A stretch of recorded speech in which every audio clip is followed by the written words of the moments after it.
Company के हाथ दरअसल एक मरीन प्रोजेक्ट का ऑर्डर लगा है। 3,290 करोड़ का ये ऑर्डर है। अब ये ऑर्डर जोड़कर इनकी ऑर्डर बुक पोजीशन कितनी है, मरीन सेक्टर से कितने आगे ऑर्डर्स मिलते हुए दिखाई देंगे, और बाकी जो ऑर्डर्स पर ये काम कर रहे हैं उसका एक स्टेटस चेक ले लेते हैं। हमारे साथ कंपनी के सीएफओ प्रसाद पटवर्धन जुड़ रहे हैं। पटवर्धन साहब, स्वागत है आपका। इस खबर पर करीब 12% ऊपर आपका स्टॉक ट्रेड करता हुआ दिखाई दे रहा है। ये लगभग 3,300 करोड़ का ऑर्डर है। ये एग्जैक्टली आपको क्या करना है और कब ये काम शुरू होगा, कब तक ये खत्म होने के आसार हैं? ये काम तो अभी इमीडिएटली शायद एक आध महीने में शुरू होगा और हमको ये एग्जीक्यूट करना है करीब 3.5 साल में। ओके।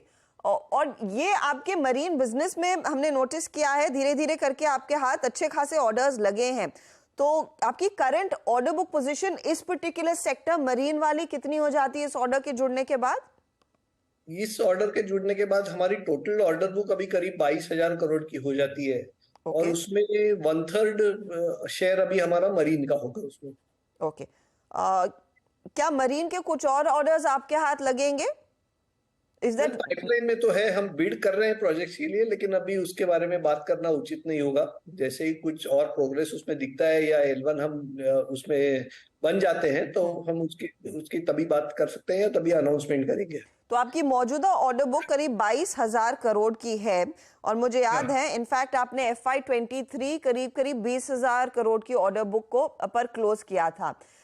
ये बताइए, ये सेकेंड क्वार्टर में कितना पिकअप, कितना स्केल देखने को मिला है लार्जली ऑर्डर्स में, अलग अलग सेगमेंट्स में जो आप काम करते हैं? ऑर्डर फ्लो का देखा जाए तो Q1 में हमको कुछ ज्यादा ऑर्डर नहीं मिले थे, करीब 200-300 करोड़ के ऑर्डर मिले थे। बट 2 ऑर्डर जो हमको अभी मिले, ये तो अभी रिसेंटली हमने अनाउंस किया वो है। उसके पहले हमको एक बांग्लादेश में भी ऑर्डर मिला है, जो जिसमें हमारा काम का साइज होगा रफली 1200-1300 करोड़ होगा। तो ये काफी 2 अच्छे ऑर्डर्स हमको इस क्वार्टर में मिले हैं। एक जो आपने जैसे मेंशन किया कि Q1 में इतने ऑर्डर्स नहीं मिले, कोई खास वजह थी सर कि क्या प्रोसेस स्लो हुई है, और क्या ये लंबी चलेगी, या फिर H2 में आपको लग रहा है एक साइजेबल चंक ऑफ ऑर्डर्स आता हुआ दिखाई दे सकता है जिसके लिए आप बिड करेंगे और होपफुली L1 साबित होंगे? नहीं, ये तो प्रोसेस होता है, इसमें कोई ऐसी बात नहीं है कि कुछ प्रोसेस डिले की वजह से होता है, कुछ बिडिंग के टाइमलाइंस एक्सटेंड होते हैं, कभी कभी उसके वजह से होता है, या कभी हो सकता है कि हमको प्रोजेक्ट ना भी मिले हो। तो ये तो होते रहता है हमारे इंडस्ट्री में। तो हमको उम्मीद ये है कि अभी तो इस साल में हमको ऑलरेडी 5,000 प्लस करोड़ के ऑर्डर मिले हैं और ऑर्डर पाइपलाइन भी अभी अच्छी है, हम और प्रोजेक्ट्स के लिए भी बिड कर रहे हैं। तो हमें उम्मीद है कि नेक्स्ट 3-4 महीने में भी और ऑर्डर हमको मिल सकते हैं। तो रफली किस तरह की पाइपलाइन आ रही है ऑर्डर्स की? और मैं सवाल इसीलिए पूछ रही हूँ क्योंकि अगले साल हम इलेक्शन ईयर में जाएंगे, और धारणा यही होती है कि इलेक्शन से पहले सरकार बड़े पैमाने पर अलग अलग प्रोजेक्ट्स को पुश करती दिखाई देती है। तो कितनी विजिबिलिटी आपको मिल रही है उन ऑर्डर्स की, और रफली क्या क्वांटम के ऑर्डर्स आ सकते हैं मार्केट में? अलग अलग सेक्टर के जो 3-4 सेक्टर्स में जो हम टिपिकली फोकस करते हैं, जैसे अंडरग्राउंड मेट्रो है या मरीन है या टनलिंग के प्रोजेक्ट्स है या बिल्डिंग के प्रोजेक्ट्स है, उसमें इमीडिएट विजिबिलिटी हमको करीब 17-18 हजार करोड़ के प्रोजेक्ट्स की दिखती है। उसमें अभी देखना पड़ेगा कैसे बिडिंग होता है और टाइमलाइन क्या होता है उसका बिडिंग का। बट ये इमीडिएटली नेक्स्ट कुछ 1-2 महीने में ये करीब 15 से 20 हजार करोड़ के ऑर्डर्स हमको टेंडर के लिए आते हुए नजर आते हैं।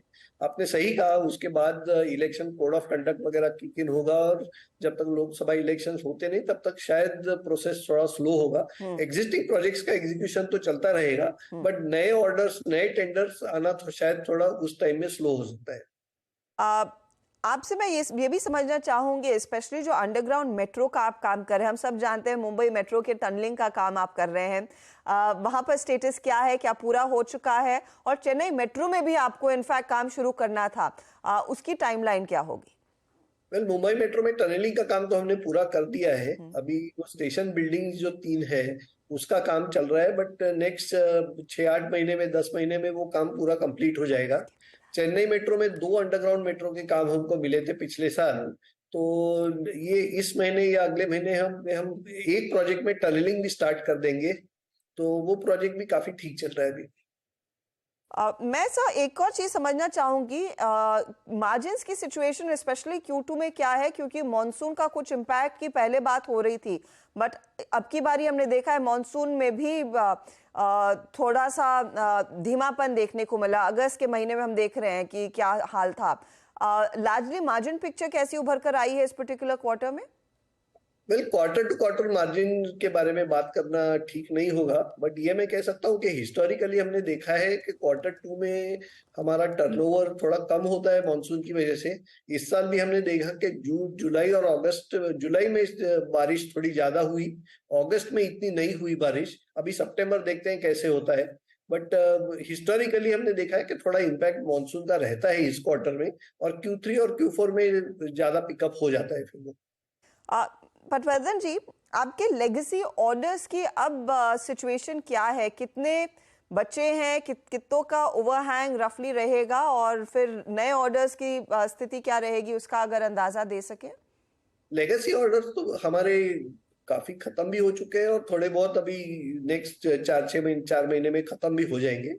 तो अभी तो उसके बाद तो ज्यादा जो कंट्रीब्यूशन रहता है हमारे टॉप लाइन में या मार्जिन्स में, वो ये नए ऑर्डर्स लास्ट ईयर, इस साल या लास्ट 2 साल में जो ऑर्डर्स मिले थे, उसी का मेजर कंट्रीब्यूशन तो उन्हीं प्रोजेक्ट्स का होगा। और वो प्रोजेक्ट्स में मार्जिन प्रोफाइल भी पहले के प्रोजेक्ट से बेहतर है। तो इसके लिए हमने पहले भी कहा है कि Q3 या Q4 से हमको मार्जिन इंप्रूवमेंट दिखना चाहिए। और ये रफली कितना मार्जिन इंप्रूवमेंट होगा सर, अगर उसका अंदाजा हमें दे सके? हम कोशिश कर रहे हैं कि डबल डिजिट मार्जिन्स अचीव करें, देखते हैं कैसे होता है, बट हमको उम्मीद ये है कि Q3 या Q4 में हम डबल डिजिट मार्जिन्स रिपोर्ट कर पाएंगे। ओके, मैं सर फाइनली आपसे एक चीज समझना चाहूंगी। आपने कहा 17 से 18 हजार करोड़ के ऑर्डर्स की विजिबिलिटी है, उसमें से आप आई एम श्योर 80 या 90% के लिए पार्टिसिपेट करेंगे, बिड करेंगे। क्या इस तरह की पाइपलाइन आपको कॉन्फिडेंस देती है? आप अपने ओवरऑल गाइडेंस को भी बढ़ाना चाहेंगे, जो मेरे ख्याल में आपने कहा था कि आप FY24 में रेवेन्यूज 7 से 7.5 हजार करोड़ के बीच एक्सपेक्ट कर रहे थे।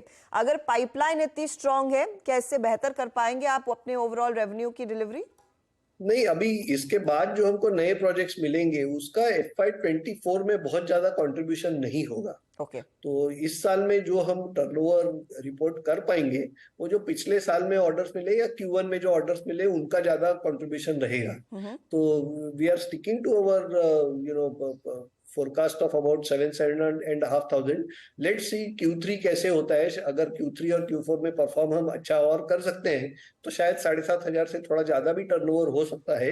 बट ये जो नए प्रोजेक्ट्स अभी हमको Q3 या Q4 में अगर कुछ प्रोजेक्ट्स मिले तो उसका इस साल में कुछ ज्यादा कंट्रीब्यूशन नहीं होगा। और आपके ऑर्डर मिक्स में क्या लार्जली आप प्रिफर करेंगे टनलिंग और मेट्रो वाले प्रोजेक्ट्स का ही ज्यादा योगदान रहने वाला है, या फिर आप थोड़ा सा और डाइवर्सिफाई करने को तैयार है, specially on the international front?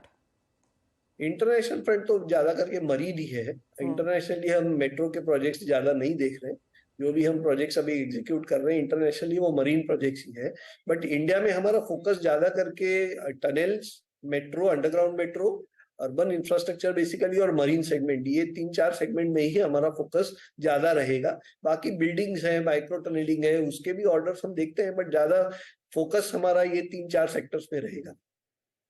National में मुझे याद है आपको हाल ही में क्या शायद बांग्लादेश से एक ऑर्डर लगा था हाथ।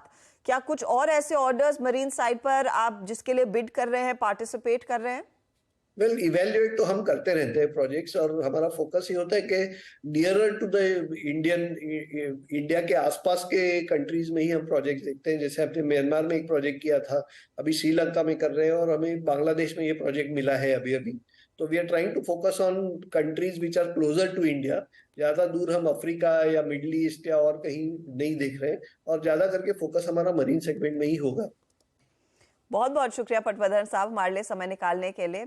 स्टॉक एक आउट परफॉर्मर रहा है, और स्पेशली जिस तरह के प्रोजेक्ट्स पर आप काम कर रहे हैं, लोग कीनली वॉच करते हैं कि कब वो दरअसल प्रोजेक्ट्स खत्म हो रहे हैं। मुंबई मेट्रो की टनलिंग और अब इस समय मोस्ट इंपॉर्टेंटली स्टेशंस बनाने का काम लगभग पूरा होता हुआ दिखाई दे रहा है। ये स्टॉक आपके सामने करीब 12-12.5% ऊपर। ब्रेक का वक्त हो रहा है। ब्रेक के बाद इनफैक्ट हमारे जानकारों के पोर्टफोलियो को रिविजिट करेंगे और मार्केट के ओवरऑल एक्शन पर भी नजरें रहेंगी। आप बने रहें CNBC आवाज के साथ।